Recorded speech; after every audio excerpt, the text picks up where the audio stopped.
Très rapidement, Mamadou Awa Ndiaye, vous êtes en direct sur Leral TV et Leral FM. Vous êtes confrère et membre de la rédaction de cette TV. Vous avez été la première personne à donner cette information sur l'agression de notre consoeur Maïmouna Ndour Faye. D'abord, pouvez-vous nous expliquer ce qui se passe et surtout, vous m'aviez dit il y a un instant hors micro qu'elle va mieux ou en tout cas sa vie n'est pas en danger. Vous confirmez? Bonjour Birahim, oui, c'est exactement ça. Je confirme. On vient d'avoir le médecin qui nous a rassurés, qui nous demande même de rentrer chez nous, de ne pas rester ici, parce que là, elle n'est plus en danger. Donc, elle a été prise en charge, même si elle souffrait de blessures, de multiples blessures, parce qu'elle a été poignardée à 3 reprises, frappée sur la tête, traînée aussi. Donc là, ça n'a rien à voir avec quelqu'un qui voulait voler quelque chose. Donc c'est une agression, c'est une tentative d'assassinat et on a mis la police sur le coup en espérant vraiment qu'il puisse nous donner des résultats dans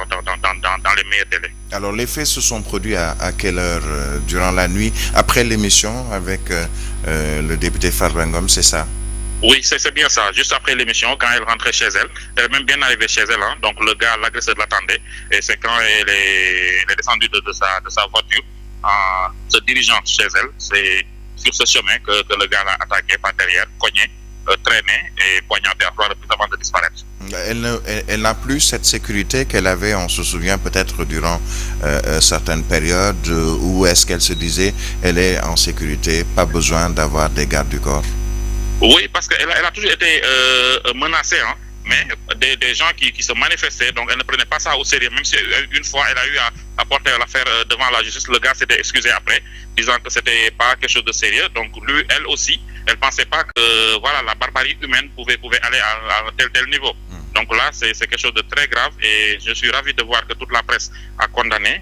même au-delà de la presse, les hommes politiques de tous bords. Hein. Oui. Voilà, donc je ne sais pas trop, je ne veux accuser personne, mais je sais que ça a un rapport avec les émissions qu'elle fait. Oui, peut-être très rapidement ci wolof Mamadou Awa Ndiaye gannaaw buñ la nuyoo gis nañ li xew ci suñu consoeur di Maïmouna Ndour Faye ñu agressé ko ci guddi gi gannaaw émission bi mu doon def jamate ko paaka d'abord yow ngi woon hôpital yaa ngi foofu sax ci hôpital à son chevet ndax mën nga ñu wax ci ban situation la tollu jamono ji. jërëjëf Birahim maa ngi lay nuyu di la sant bu baax ci woote bi ni nga ko waxee ah je suis avec elle depuis l'agression. Elle était nekkul woon ci jàmm en fait voilà parce que jam-jam yi métti na jam nañ ko ñetti yoon bu paree dóor ko ci bopp traîné ko te elle a perdu beaucoup de sang loolu moo ko affaiblir avec la douleur psychologique ak physique mais là on a une bonne nouvelle parce que le médecin vient de nous dire que elle se portait très bien et que sa vie n'était plus menacée que ñun sax mën nañu ñibbi suñu kër moo gën ñuy toog parce que c'est un hôpital militaire ñoo amuñu caaxaan ñi ngi demandé ñibbi mais lu ma la mën wax daal mooy que ne l'agression était hôpital militaire bu Wakaam waaw foofu la ñu nekk nii. waaw mbirum agression bi ndax mën nga ñu ci indil yenn leeral. waaw c'est arrivé vers entre 2h et 3h du matin bi mu jeexalee émission avec le député Farba Ngom de Benno Bokk Yaakaar donc elle a quitté la 7TV comme elle a l'habitude de le faire ci ñibbi këram mais naana bi mu wàccee oto avant muy dugg këram ci la mbir mi xew waa ji dafa doon xaar donc c'est prémédité c'est pas un vol c'est une agression c'est une tentative d'assassinat kooku bakkanam la bëggoon a jël parce que loolu rek la mën a ndiru daal. parce que jëlul ci moom dara lijjantiwul leneen. lu dul il a pris son sac mais da ko sànni après donc xam naa ne mooy genre simulation yi ñu tàmm di def rek. voilà jël na sac mais après dañ ko retrouver quelques mètres après. léegi la police wala gendarmerie ñoom ñoo parce que gendarmerie Wakam moom ngeen gën a jege.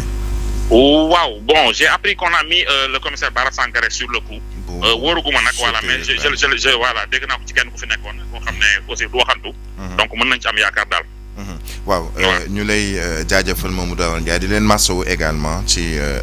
boobu la mbir et tout notre soutien bien entendu merci jërëjëf Mamadou Awa Ndiaye di rakk ci man di tamit koo xamee ni jaar na samay loxo nuñ ko mën a waxee ci wàllu métier bi ñu nekkoon fii ensemble à Sen TV muy comme ni mu ko waxee te li ma doon wax sànq on va peut-être poursuivre en wolof pour nit ñi mën a xam bu ñu kenn wax benn waay bu doon romb nii di agressé la non c'est pas possible parce que ka taxaw buntu këru nit xam na këram xam na otom xàmmee na otom taxaw di la xaar xam nga heure bi mu wàcc wala nga seetaan la mu doon def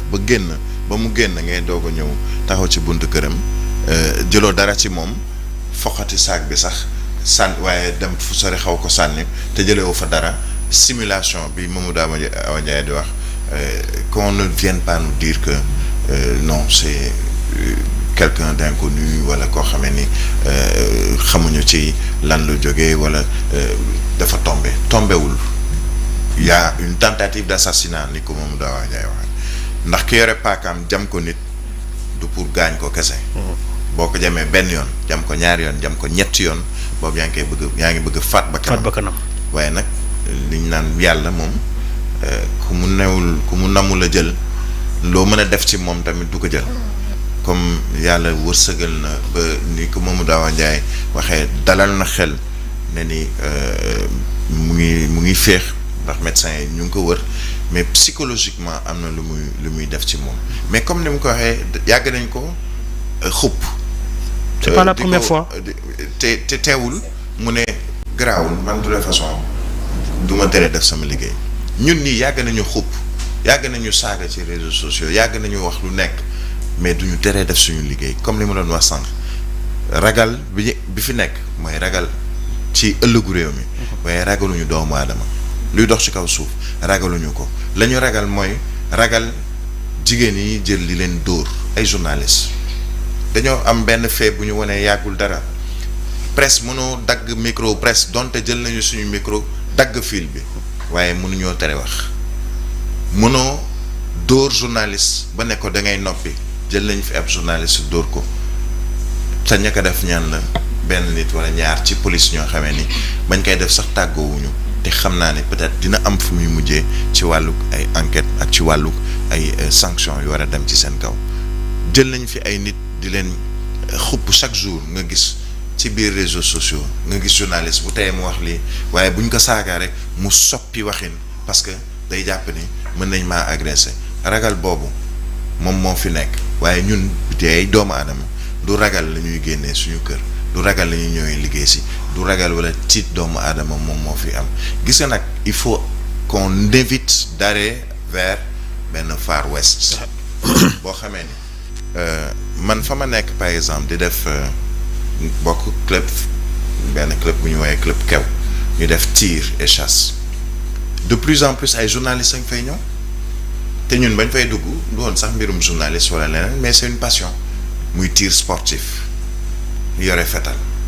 mais de plus en plus ay journalistes lañ fay ñëw te bu ñu fa ñëwee xam lu ñuy wax c'est parce que j'ai peur pour sama ñu faagaagal. mais y a de quoi. nga gis benn citoyen sénégalais ay avocats ay magistrats ak ñeneen ñoo xamee ni ñu ngay ñëw ca champ de tir wala ci ay club di def tir pas côté sportif mais plus pour se défendre ndax police mënul défendre ñëpp.